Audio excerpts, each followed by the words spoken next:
बुनियाद पर लैपटॉप देते हैं, किसी से पूछ के नहीं देते कि आप कौन है। बहुत बड़ा फैक्टर इन लैपटॉप्स का है और यही वजह है वज़ीर आज़म नवाज शरीफ साहब ने कहा कि पंजाब के बच्चों को तो मिल रहा है, सब कुछ मिल रहा है, स्कॉलर।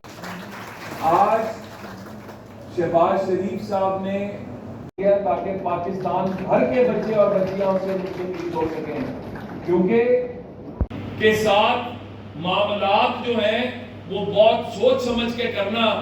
तो आज